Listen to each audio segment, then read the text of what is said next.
Thank you very much. Kirk, I sure appreciate it. We are very fortunate that Kirk Brown was able to come here and speak today. Nobody that I know of has the global view of transportation, both at the state and federal level, that Kirk brings to the table. So I always hate following him because he's darn good, but I'm going to do my best. We're going to talk about highway user refunding here in Illinois. So we're going to talk specifically about what the state collects from highway users and how does that money make it back, such things as even transit you won't hear mentioned because they do not directly receive a formula share of transit. But as Kirk said, from time to time, if special legislation is passed, it can go out the door to a myriad of things, obviously including education. That was news to me. I think I'd heard that years ago, but I'd forgotten about that. I have been very active with the Illinois Association of County Engineers. Each county in Illinois, 102 counties, all 102 have to have a licensed professional engineer appointed as their county engineer. Now, Cook County actually retains the ability to appoint the original title superintendent of highways. They do not have to be a licensed engineer. But even Cook County, since that law, sees the value in making sure that they get a licensed professional to head up their department. We work very closely with IDOT on a lot of levels, and one of them happens to be on revenue. Legislative, policy, revenue, you just go down the list, ad hoc with industry. I have been very active at the legislative, the executive, and at the revenue level.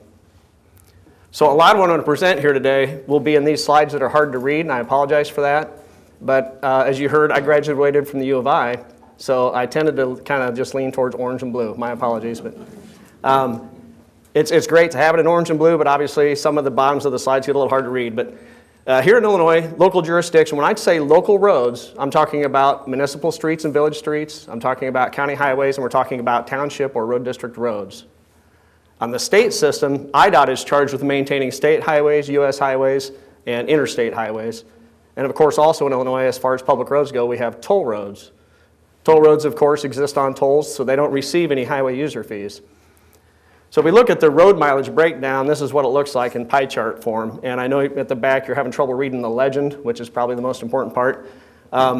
Just remember as we go through these slides, local roads are in the red. You'll hear me say that a lot, and unfortunately, it tends to be true in a lot of areas. Local roads on the left, as far as centerline road mileage, that's just road mileage. How many miles of road are you responsible for? 88.9% here in Illinois. IDOT is responsible for 10.9%, and then toll roads at 0.2% of the road mileage. Now the pie chart on the right side, the vehicle miles of travel, that's the VMT that you heard Kurt talk about. Senate President Cullerton just proposed a VMT type tax. Vehicle miles of travel, one vehicle traveling 1 mile down a road is 1 VMT. That's what the unit is.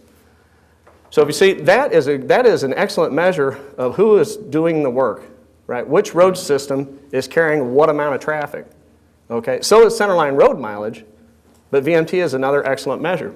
So if you look up there, local roads carry 36% of the 36.3% of the traffic in Illinois, and this is all in 2014, by the way. That's the last year that we had all the complete data to update this. So 36.3%. In the blue, IDOT 55.3%, and then you can see that toll roads in the green at 8.3%.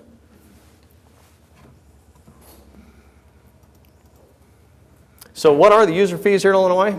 There's two. We always talk about motor fuel tax, and that tended to get a lot of attention.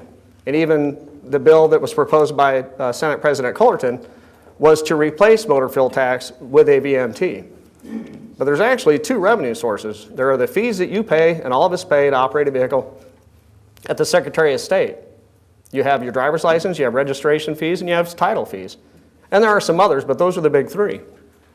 The other one, of course, is motor fuel tax. As Kirk mentioned, it's collected by the state from the wholesale fuel distributors. And there's a little over, I think, 400 of them. If you collect it from the individual user, you're up over 9 million. Okay?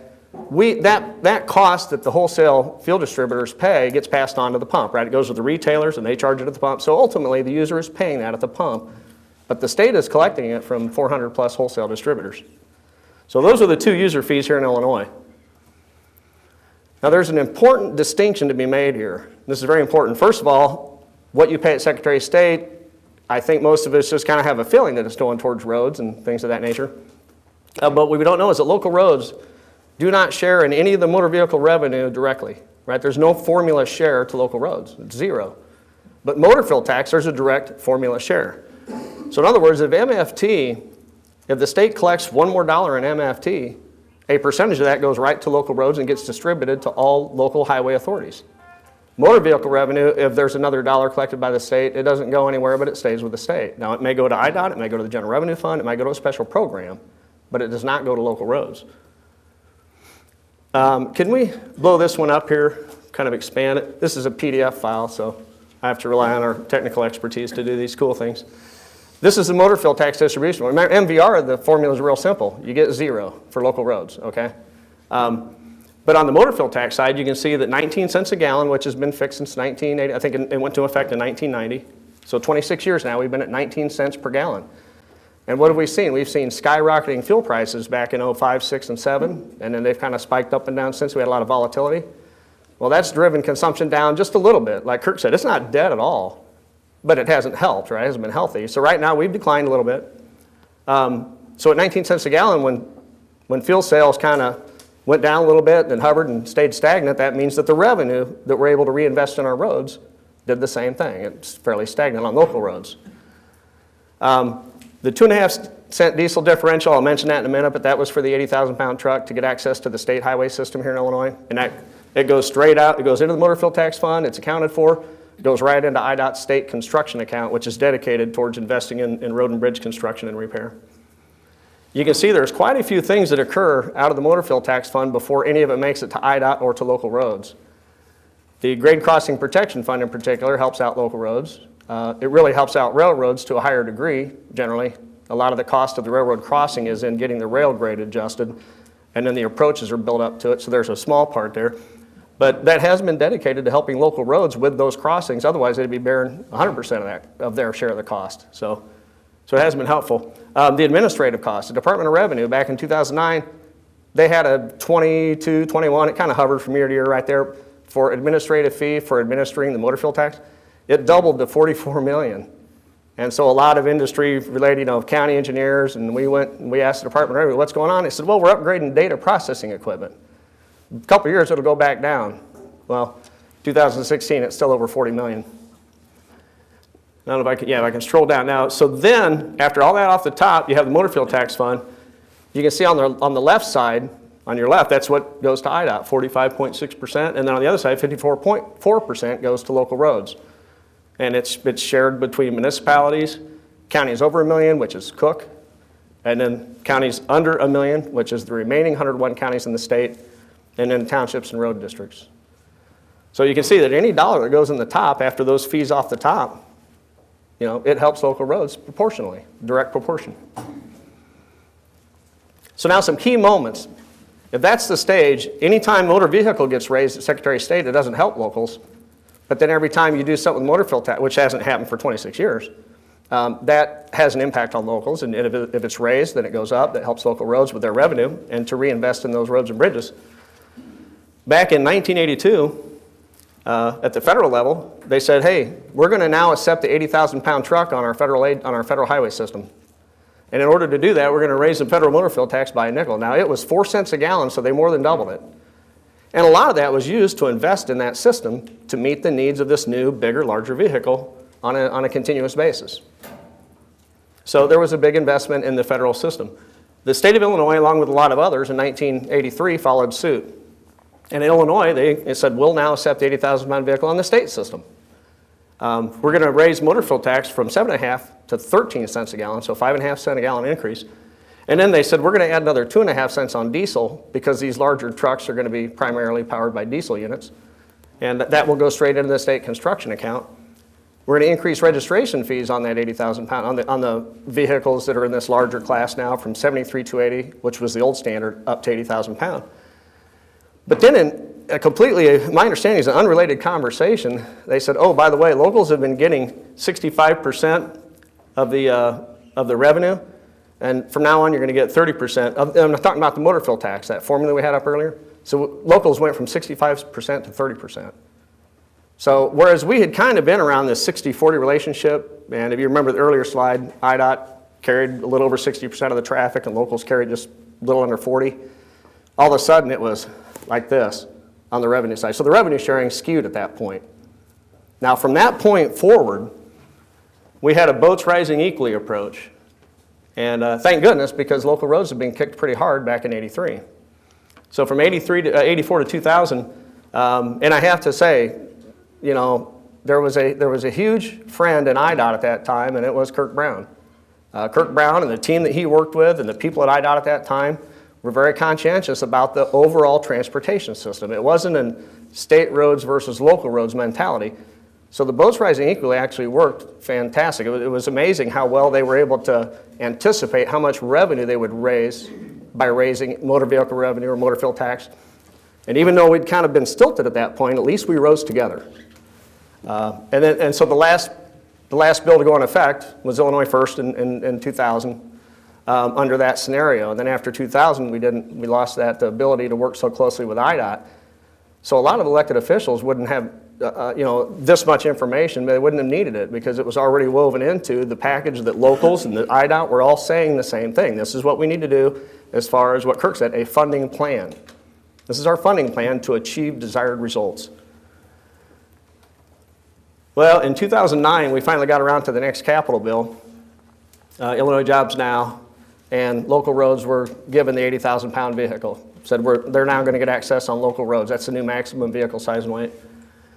But as Kirk mentioned, they didn't do anything with the pay-as-you-go revenue stream. In other words, as we're collecting it, all of it was put into a new fund, the Capital Projects Fund, outside of IDOT's control, along with revenue increases for video gaming, liquor tax, and candy and sales tax.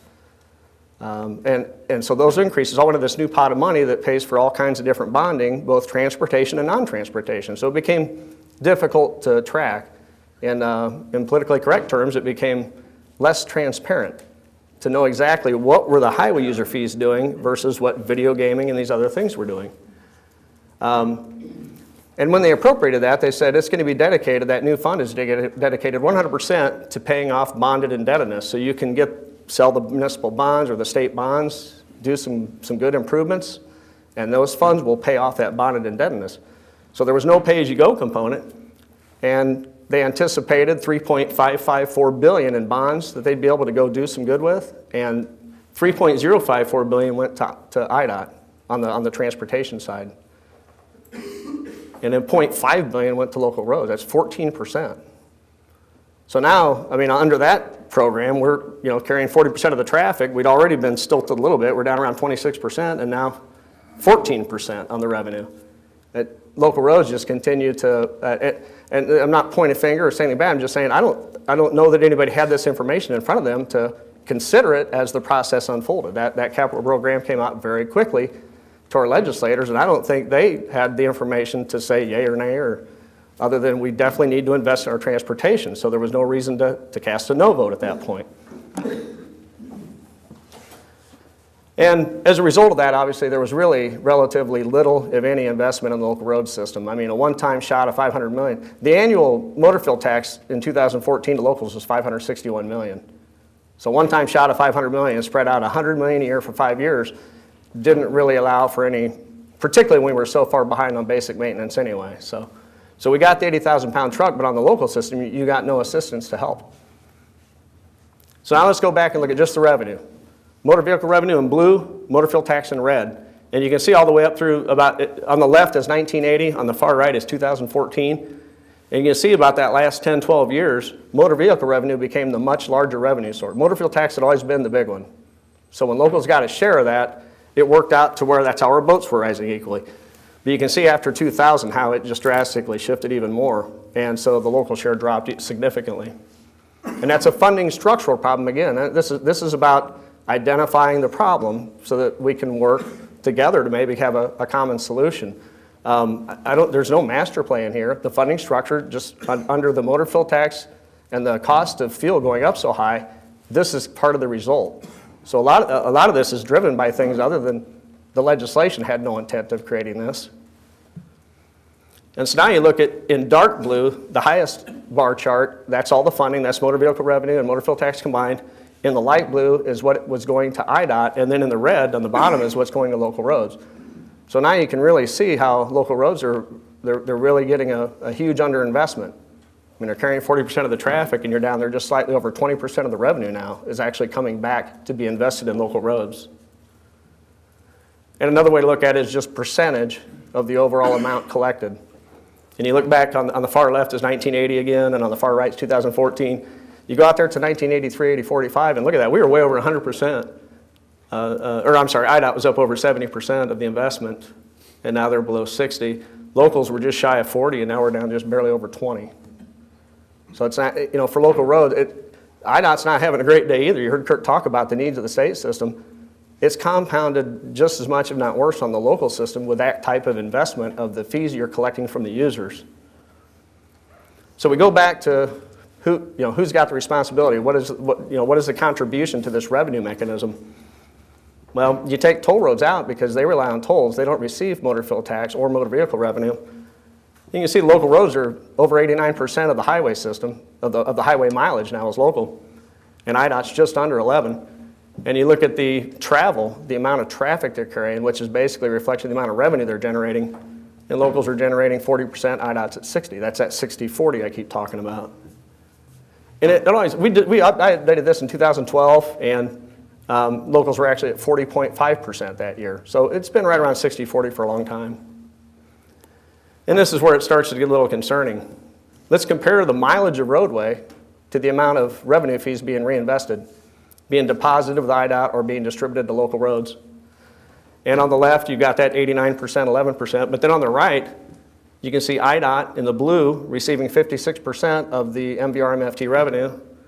Locals only receiving 21.5%, whereas they're 89% of the highway mileage. And what's really alarming is you got 22.5% just not going anywhere. It's not making it back to roads and bridges.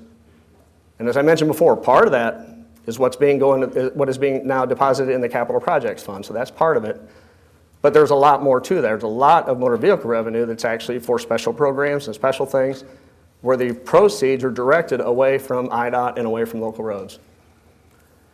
So now if you look at the vehicle miles of travel and compare that to the revenue, where the revenue is going, and again, you can see, there's no way you look at that pie chart and don't kind of get a feel for local roads are really being underfunded. They're generating this money to be collected by the state, and it is a highway user fee mechanism. It's a revenue mechanism that was created with the intent of trying to make sure the system's invested in properly, and now we're kind of like this on the revenue versus the traffic that we're carrying in the road mileage. So if you go back in 2014, you say, well, Craig, out of that pie you just showed, 21.5% coming back to locals. What if it had been 40%? That's at 19.5%. It's just not coming back to locals. What is that? Well, in 2014, it would have been another $577 million. And as I mentioned, in 2014, $561 million is what was distributed to locals. So what I'm talking about is more than double the MFT that you're currently receiving for your local road system is not coming back to locals. If you went back to 1980 and said, what if that had been the law, just 40% to locals? Well, you'd be over $9.9 billion cumulative at this point by 2014. So in effect, local roads have donated over $577 million in 2014 alone to the collection by the state, and $9.9 billion since 1980. And it simply, it's not equitable, it's not sustainable. There's no way you can sustain that. Our local road system's showing some problems. On the need side, that question comes up sometimes, and they say, well, what is the need on the local system? What is it? Well, for one thing, you want to make sure that you're maintaining the system so it's there tomorrow. And there are some strategic improvements that need to be made. Maybe it needs a better riding surface or a better friction to it, or there's a lot of different needs. The first one was back in, I think it was 92, and it was called the Harkey-Black study. And anyway, the legislature directed IDOT to study that. And so they looked at rural roads and small municipalities, 5,000 or less municipalities and rural roads. And the total cost to strategically, not every road, but those that are going to see some 80,000 pound truck traffic, what's it take to get them up to 80,000 pound? Total cost, $45 billion. And as county engineers, sitting with IDOT, sitting with legislators and our own county boards and talking about this, we continue to update that study. And in 2014, you can see for basic system preservation on just those rural local roads, county highways and township roads, $318 million short. And that's to upgrade 80,000 pound in 2014. And if you look at the total in 2014, $63 billion. A $63 billion investment exists. That need exists out there. So, and this isn't to suggest that we're after $63 billion. We're county engineers. We're just reporting the facts to you. The reality is that when you look at how do we share revenue between IDOT, locals, and transit and other transportation needs, it doesn't make sense to just ignore it. You know, we should be doing something about that. We should be putting some money towards that. Basic system preservation and maybe making some improvements since we now actually carry 80,000-pound trucks. Now, if you want to deliver that amount of money through the motor fuel tax revenue stream, it looks like this.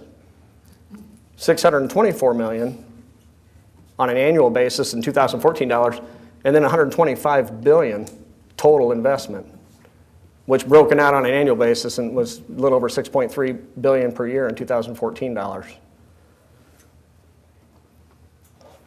And the other piece of the three-legged stools are, revenue, and how it's shared is the cost. What kind of costs are we talking about when we talk about why are we falling so far short of our maintenance?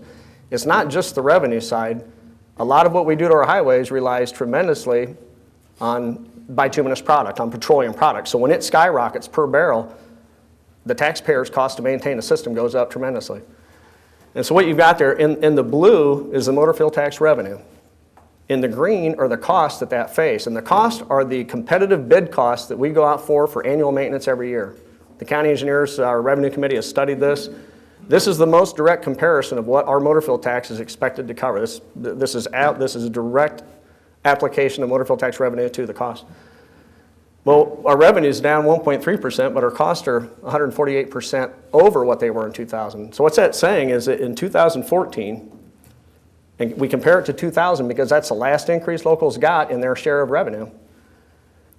The cost in 2014, 2.48 times what we paid in 2000. That's what that's telling you. The increase is 148%. The total cost is 2.48 times. So our net purchasing power is down 60%. There's 6 miles out of every 10 that we can't touch now in 2014. We just don't have enough money to do it. We also looked at township road districts. And almost every county, when we have our annual maintenance lighting, we have the townships right there, and we have the same materials, the same contractors doing very similar type of work. So it's no surprise that the numbers come out very same. They're down 59% in the purchasing power for township roads. That's an average in Illinois. These are you look at each county and just do the average. But I can show you Tazewell County. It's even worse. Our revenue is down 17%. Our costs are 3.2 times what they were in 2000. Now on this chart, 2015 is on the far right, so we had one more year of data that I could show you. Bottom line is in 2015, our purchasing power was down 74%. In Tazewell County, we can only afford to maintain 2.6 miles of county highway for every 10 that we maintained in 2000. It's a very significant problem. And the roads are starting to show it. They're starting to have some real problems. We're going to different types of maintenance and things that don't last as long, but they cover more miles to protect them a little bit longer. Until the revenue changes or the funding picture changes somehow, we're watching our roads go back in time. Statewide, the other thing we look at is, and this was actually derived working with IDOT, as they present their needs to the legislature, to the governor's office, the legislature, the public, the press, we used our data and worked with IDOT to say, how can we show our data in a similar picture, an apples to apples comparison? And this was it. It was, how many miles are we deferring or suspending? So when I mentioned in Tazewell County that we can only do 2.6 miles for every 10 we did 15 years ago, obviously each year there's more need and we have to defer it. We have to prioritize what we can do and let the rest set, so it's deferred. In a lot of the really rural areas, there are areas where they have suspended maintenance. And what that means is they're not going to do anything to protect that road from that point forward. In the winter, they'll plow it, that'll be it. They won't treat it. Until the funding picture changes, they've already prioritized that road they simply cannot afford to invest in. And I, for one, wouldn't want to live on that road because it won't take long until you've got some significant issues. But we projected out the total local road mileage in Illinois over 129,000. And by 2019, our studies showed that over 60,700, almost 60,800 miles of the 129,000 will be suffering either deferred or suspended maintenance until something changes. So the net effect for the average county in Illinois is that we can only, the economic impact is great too, because we can only afford to put contractors' labor, equipment, and materials to work on county highways, township roads, and municipal streets 4 days in 2014 for every 10 days we had them out there in 2000. And we're watching our local road system go back to an earlier period of time. And on the really rural system, we're watching it go back to dirt and mud. And that's not sustainable. And the net effect is that if the state is collecting that money and they're not reinvesting it in the roads and bridges on the local system, that's a form of an unfunded mandate. And like I said, in 2014, it was $577 million. And it's not equitable. Now, trying to generate all of this into a one-pager, I know how those important are when we sit with our legislators, and I just want to take a minute to say thank you so much for taking the time to attend all this. I know it's a lot of information, but trying to glean this down into one-pager is a little bit of a monumental task. This two-pager is the best I could do. This two-pager is the best I could do. There's 83, there's 2014. The very top bar is road mileage. Local roads are in the red, IDOT's in the blue. You can see that it's grown a little bit, but the percentages haven't shifted tremendously. The next line down is vehicle travel. In 2014, we're looking at, again, IDOT's in the blue and local roads in the red. You can see that 60-40 is pretty close in both time in 83 and here in 2014. But vehicle travel has grown significantly as compared to the road mileage growth. And the next one is the big one, is that what are the users paying in motor fuel tax on the right and motor vehicle revenue on the left? And there it was in 83, here it is in 14. You can see they've both grown tremendously, right? And the traffic's grown tremendously, so it's not unexpected. The bigger thing to note is when I switch between the two, you can see how much MFT grew, but look how much motor vehicle revenue grew. Again, local roads don't receive any of that, and so by our funding structure, we're dooming local roads to continue to get a smaller and smaller and smaller share of the revenue they're generating back to reinvest in those local roads. It's a funding structural problem at this point. And the other thing you see from 83 to 2014, the next line down is where that money is first deposited. MFT, you can see some goes to IDOT, some goes to local road, right? Some to the blue and some to the red. But on the left, the motor vehicle revenue is almost all, it's 100% IDOT. And I'm not saying every dollar collected from the Secretary of State goes to IDOT, but between IDOT and local roads, they're the only ones that receive any. You go to 2014, you can see it gets a little more complex. And you can see there's some arrows leaving the system. They're just going away. And that's the capital projects fund, and it's a lot of small fees on your registration or license that generate money for specific states' concerns, state programs. And then at the very bottom here, when you split between the two, you can see at the top there, vehicle travel, local roads carrying 38.7% of the traffic, getting 38.1% of the revenue on the right there in 1983. You go to 2014, and 40% of the traffic, 21.5% of the revenue. And so you can see the shift that has occurred. Those are the actual numbers. I just threw them up there so you can see. You don't have to concentrate on them, but we have a lot more information that's available that backs this up if you have any staff or if you want to dig into it yourselves. And this is the one-pager. This is the best shot we had at a one-pager. VMT on the left, and then the total revenue off highway users on the right. You can see in 1983, 107.8%. We were actually adding to what was being distributed to IDOT locals through motor fuel tax. A really small part of sales tax was added. So we were actually returning more to the road system in 83 than we were collecting from users. And then here we are in 2014, and 22.5% isn't making it back directly to roads and bridges. There was now this is all really glamorous. I can tell everybody's enthralled by these numbers I'm throwing around. It's hard to get a handle, even for me as we were researching this data for years. What's the magnitude? What does that mean to my county board chairman when I tell him, boy, transportation funding is a real problem? How big? Big. Well, as Governor Rauner came into office, he immediately appointed a task force, and he had Lieutenant Governor Sanguinetti head that task force up. This is their final report, December 15. That's the cover of the final report. And they had tables for the different unfunded mandates that they had identified that showed a range of impact to a county, municipality, township. We're able to put our roads and bridges right in the mix. And can we blow this one up? Get that as wide as we can get it. So for the first time, I can kind of show you what kind of impact we're talking about. For a county, and you look at on the left, that's what the task force numbers were out of the report. And the bottom of roads and bridges are this $577 million I was talking about. You can see the magnitude it's a little unnerving. On the high end particularly, look at that. And the highest impact for any of the other issues the task force identifies is $1 million. Roads and bridges, $96 million. 96-1. You scroll down to municipalities, again, they're just dwarfing. The magnitude of dollars that we're talking about are very, very, very significant. You go down to townships and you can see again, it's just very, very pronounced. Let's see if we can zoom this one out. And so now this is that, again, that 577 million, this is the actual amount that each local agency in Peoria County contributed to that 577 million. And down at the bottom, you can see as a whole, in 2014, countywide, $7.2 million.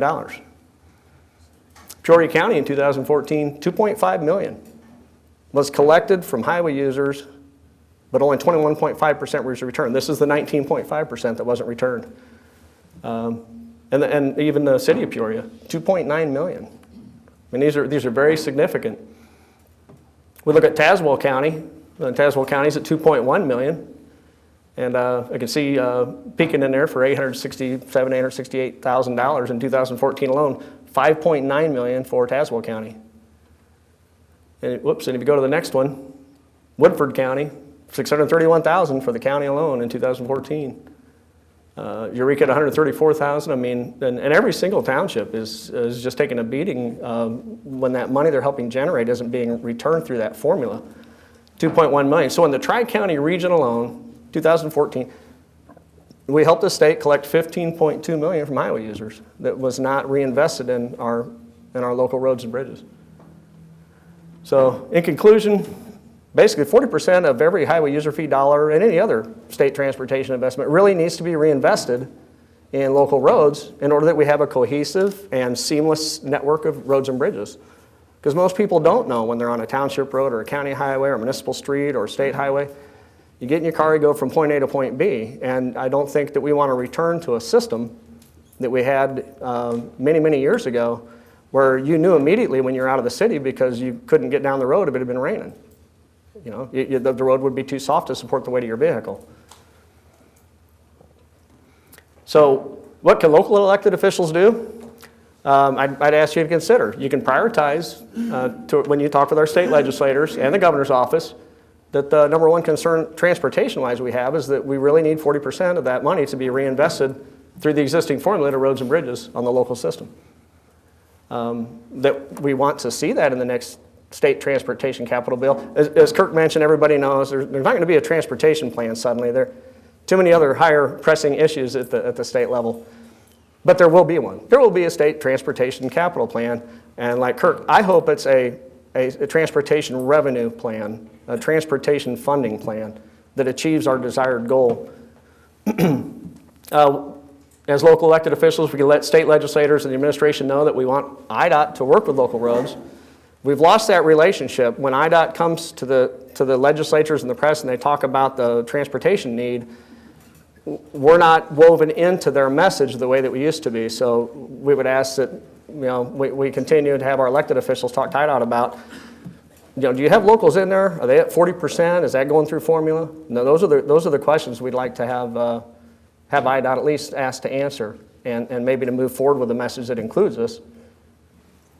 And the other thing is maybe ask our statewide associations if they would want to follow transportation a little more directly. Maybe consider getting on TFIC's update list because they keep you updated about specific legislation or things that are occurring that maybe county board organizations or city council statewide city council or mayoral associations, township officials of Illinois are already active with TFIC.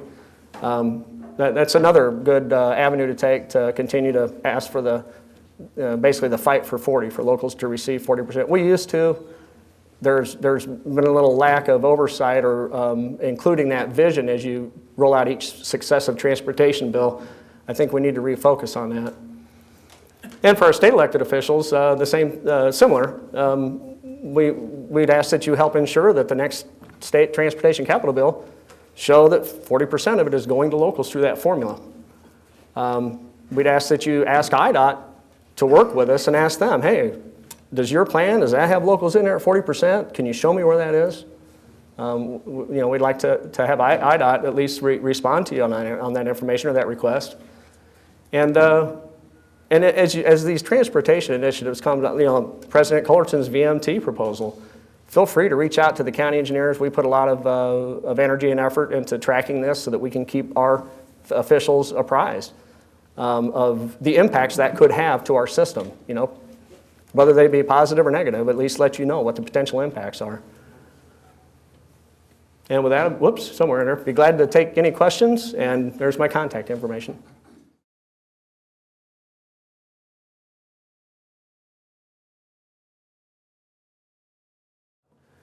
Well, the highway user fee concept is that it be collected by the state because of the efficiency of that, and that it can be invested back in the whole transportation system. And that used to occur years ago, but little by little the oversight of that has been lost, and now we're only receiving back 21.5% of the revenue, but we're carrying the traffic that's paying 40% of it. So that difference between 40% and 21.5% is it's 19.5% is $577 million in 2014 alone, and that's what I'm calling an unfunded mandate. I guess the way I'm looking at it is if you and I have some property together and you say, I'll collect it and I'll give you your share, and over time I see my share dwindle to 21.5%, but I'm still a 40% investor, I'm going to say, hey, wait a minute, that's a little unfunded.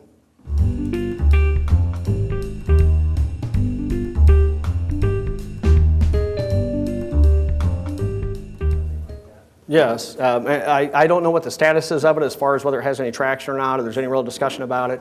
But I mentioned TFIC. They actually have a proposal that shows IDOT locals at 60/40 on the highway money. It's one of the few voices out there that's including that as a pragmatic way to handle your system. But they actually have been pushing for that. And matter of fact, I think it was the Illinois Chamber that proposed the legislation and worked with the staff to get it into bill form. So I know there are people supporting it and trying to get it out there. It's a constitutional amendment that highway user fees, once they're collected, can only be used for investment in transportation. So again, be glad to keep you informed as much as I know, but TFIC would be a direct source of information if you want to log in and see there's a way to follow along with them. Well, if they want to sweep the funds, they should just take it from the state share and keep their hands off the local share. Well, now that's a really good point, because a lot of what I'm showing here is where the money's deposited. And quite honestly, for a very, very long time, there were some pretty significant amounts of money leaving the road fund, but the motor fuel tax fund, which is filled with money every month and it's dispersed every month, they left it alone until, quite honestly, the first one was balancing the 2015 budget. The 2015 budget sweep, that was the first time that I'm aware of that motor fuel tax was ever actually swept. So locals have really been spared a lot of agony after it's deposited. Once it's distributed to locals, it hasn't been touched. But on the road, after it's deposited in the road fund, that's where money was leaving to larger and larger degrees for several years. And I'll give you an example. In 2007, over $700 million was taken out of the road fund, depending on how you want to define diversions. Part of that, I think, was the state police. And you're going to get a pretty healthy argument, I imagine, if you're a legislator and you say that's a diversion. Someone's going to be saying, no, that's definitely highway related. So, but anyway, the total was over $700 million, and that year, local roads had only received $620 million through motor fuel tax. So the magnitude of these diversions was pretty severe. They have been scaled back significantly, particularly after the Inspector General did a scathing report on the road fund and what expenses it was being used for. That constitutional amendment passed the House about 10 days ago. Passed over to the Senate? Well, the Senate will take up their own, and the House already took it up and it passed with a very strong bipartisan roll call. Okay, thank you. Any other questions? I sure appreciate it. Thank you very much.